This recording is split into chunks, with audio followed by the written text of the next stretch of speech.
Selamat siang, salam sejahtera buat kita semua. Saya senang berada di NTT ini dengan teman-teman dari BANPE NTT. Yang saya senang itu bahwa anggota BAN PAUD PNF ini di Provinsi NTT combine yang bagus di dalam perwujudan kerukunan beragama. Kita coba memahami berkenaan dengan kerukunan beragama ya teman-teman.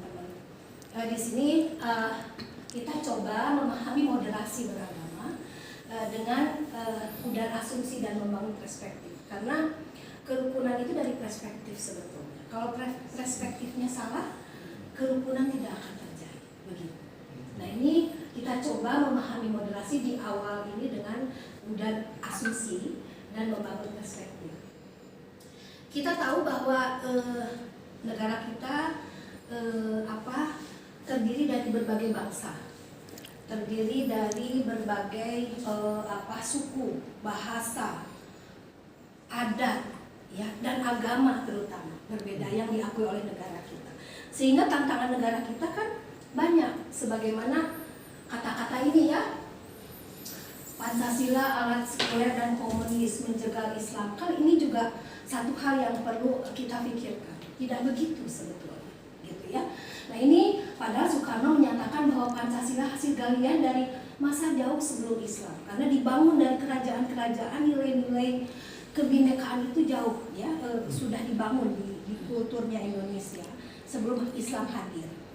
Juga Gus Dur, Kiai Abdul Rahman Wahid mengatakan bahwa Pancasila adalah dasar negara yang mempertemukan paham nasionalisme dan agamis, sehingga tidak ada tempat bagi negara yang ingin memecah belah persatuan dan kesatuan kita, ya, karena kita diikat oleh nilai-nilai Pancasila. Selama kita masih menerima Pancasila sebagai dasar negara, ini sudah dari nilai-nilai nenek moyang di bangsa Indonesia ini. Nah, ini ketika terjadi satu asumsi ya, satu perspektif gitu ya, maka ada baiknya kita udar asumsi, gitu ya. Nah, mari kita coba ke udar asumsi. Nah, untuk mengudar asumsi kita harus memahami moderasi itu apa sih sebenarnya. Nah, moderasi beragama itu adalah sesungguhnya merupakan kunci terciptanya toleransi. Jadi toleransi akan terbangun manakala moderasi sudah ada gitu di kita, kehidupan moderasi sudah ada, dan kerukunan, ya, toleransi dan kerukunan, baik di tingkat lokal, nasional maupun global. Jadi toleransi akan lahir manakala cara berpikir moderasi, cara berkehidupan moderasi kita sudah terwujud begitu. Nah itu yang harus kita pahami. Sehingga moderasi itu cara pandang di sini ya. Moderasi itu cara pandang, sikap, praktek beragama dalam kehidupan bersama dengan mengejawantahkan esensi ajaran agama itu sendiri. Jadi moderasi ini sebagai satu cara berkehidupan yang inklusi ya di dalam perbedaan-perbedaan gitu ya, dalam perbedaan-perbedaan dengan target martabat, mendorong tercapainya martabat manusia yang baik, membangun kemaslahatan umum berdasarkan pada prinsip berimbang dan mentaati konstitusi sebagai kesepakatan. Ya ini yang harus dibangun dalam moderasi. Ini dalam bahasa sendiri kan moderasi itu banyak maknanya ya, tapi pada esensinya adalah kita berkehidupan moderasi itu adalah pandang dan sikap dan prakteknya itu membangun kebersamaan dengan dasar konstitusi yang sudah kita sepakati begitu. Nah, karena itu maka kita harus tahu bahwa moderasi itu di dalam peraturan presiden ini dibangun dengan 4 nilai ini. Indikatornya 4 nilai. Nilai pertama adalah toleransi, nilai kedua adalah adaptif terhadap kebudayaan lokal, nilai ketiganya komitmen pada kebangsaan, nilai keempat adalah anti kekerasan. Ini dalam peraturan presiden sudah dikemukakan 4 nilai ini harus dimiliki oleh seluruh bangsa ini, oleh seluruh warga negara Indonesia. Maka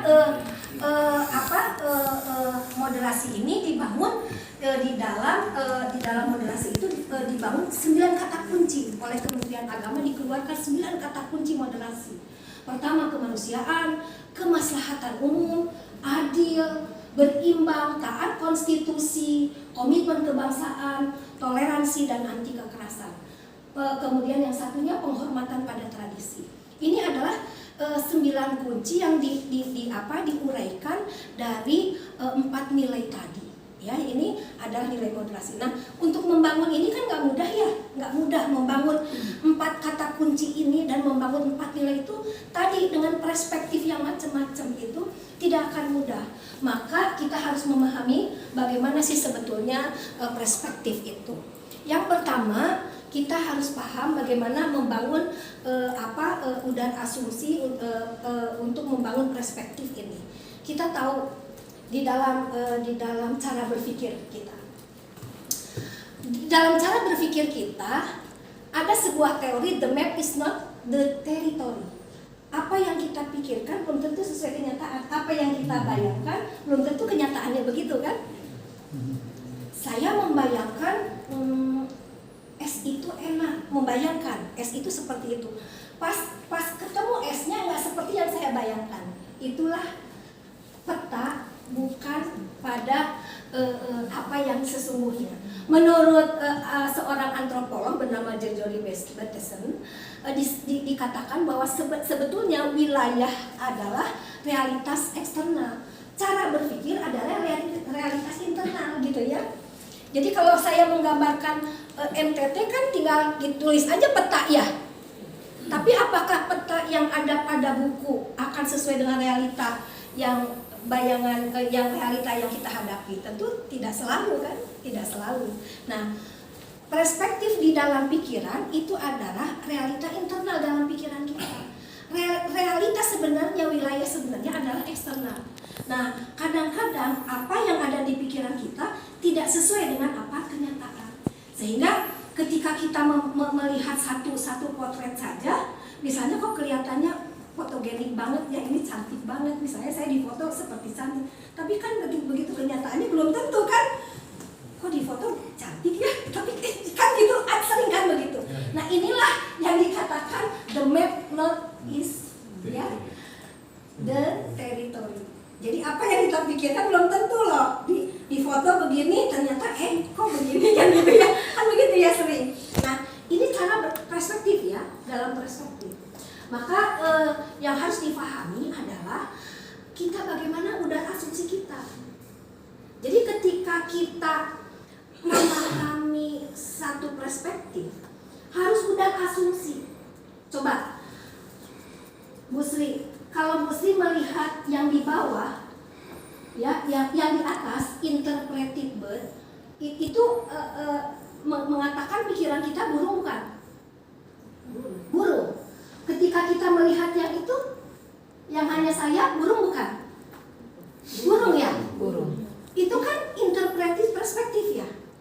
Untuk dari interpreted bird ya, dari real bird ke interpreted itu kan harus ada selected data. Ya kan? Kita melihat interpreted bird, foto. Ini benar nggak realnya begitu gitu kan? Nah, menurut teori ladder of inference, maka selected data dulu. Begitu melihat satu kejadian itu, wah di TV rame gitu ya, benar enggak ya? Nah, selected data dulu, baru edit meaning.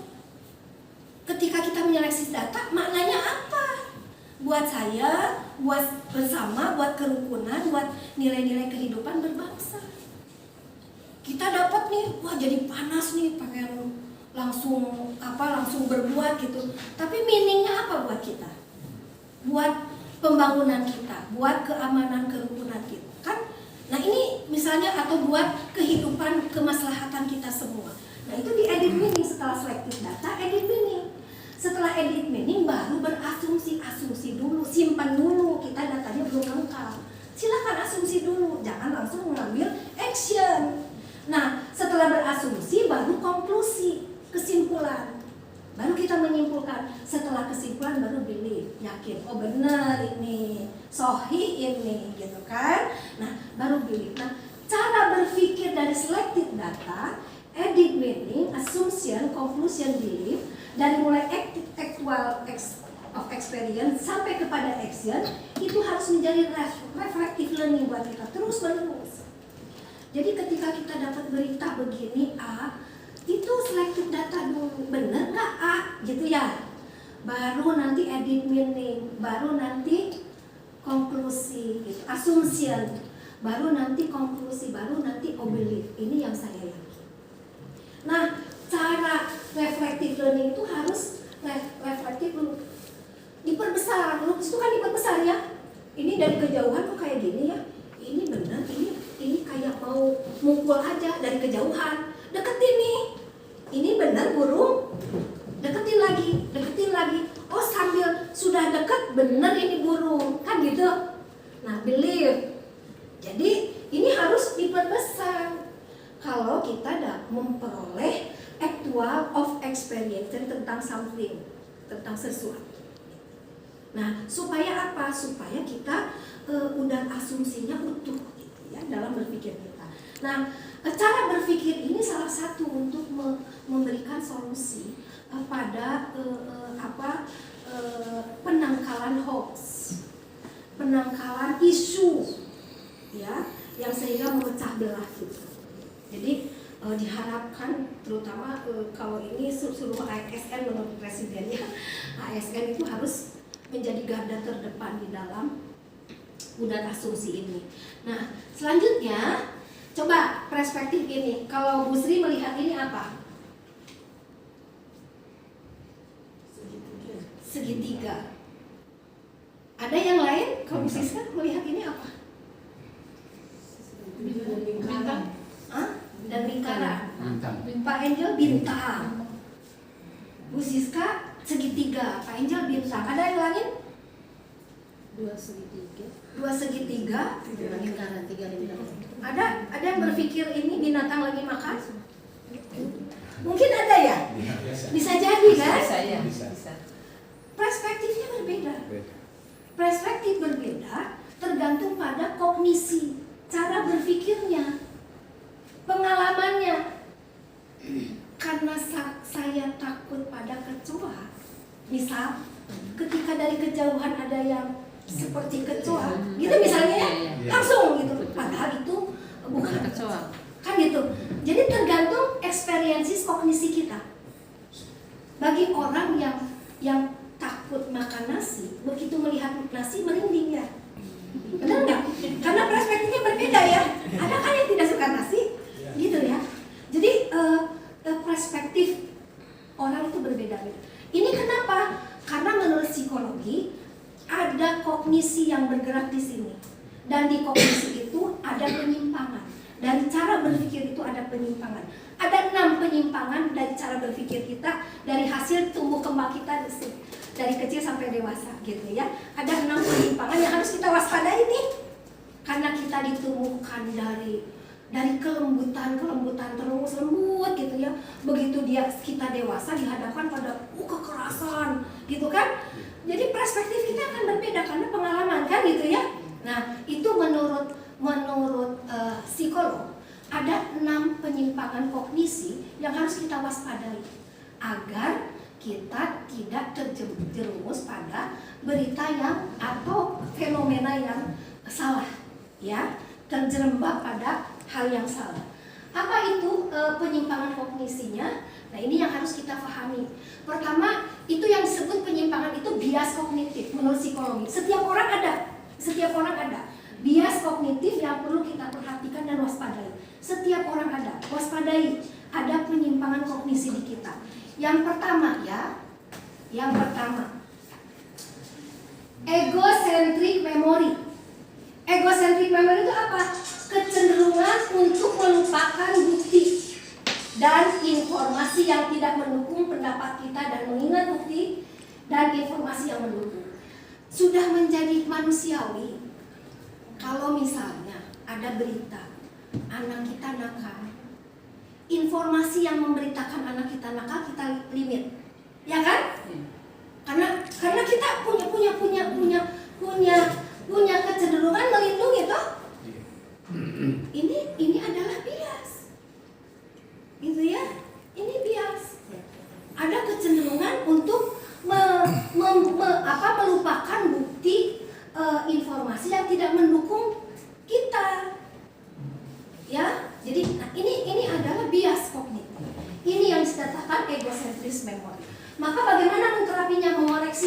dengan secara sengaja mencari bukti yang informasi yang tidak mendukung pendapat kita, dan secara eksplisit mengarahkan perhatian kepada bukti dan informasi ini. Jadi ketika begitu kan kita harus cari bukti adil dong. Kalau misalnya anak kita yang salah ya harus jujur. Misalnya begitu ya. Nah, ya kalau misalnya ini cari bukti siapa yang bisa objektif. Simpan dulu. Karena penyimpangan itu, bias itu pasti terjadi. Ini bias yang pertama. Ya. Nah, ini bias yang pertama. Yang kedua, itu yang dikatakan egosentris miopia.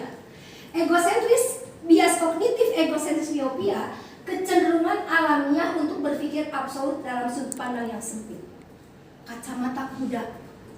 Ya, pokoknya kalau menurut saya ini benar-benar, yang lain salah. Biasanya pimpinan yang status quo atau pimpinan yang ini biasanya begitu. Yang benar itu kembali ke pimpinan, semua salah. Nah, ini biasanya ini adalah bias yang manusiawi menurut psikologi. Tapi kita harus menyadari kalau itu tuh salah. Gitu. Nah, bagaimana menterapinya? Secara rutin berpikir dari sudut pandang yang lain. Kalau misalnya LSM berpikirlah sebagai pemerintah. Kalau pemerintah berpikirlah sebagai LSM, gitu ya. Jangan saling ini, coba cara berpikirnya kita balik. Kalau kita guru, cobalah berpikir sebagai siswa. Gitu kan? Kalau siswa bisa berpikir sebagai guru. Nah, itu dibalik. Ini untuk menghindari bias egocentrik miopia. Ini bias kedua. Bias ketiga adalah egocentric rightness. Kecenderungan alamiah merasa diri lebih baik atau superior. Dirinya orang tua nih.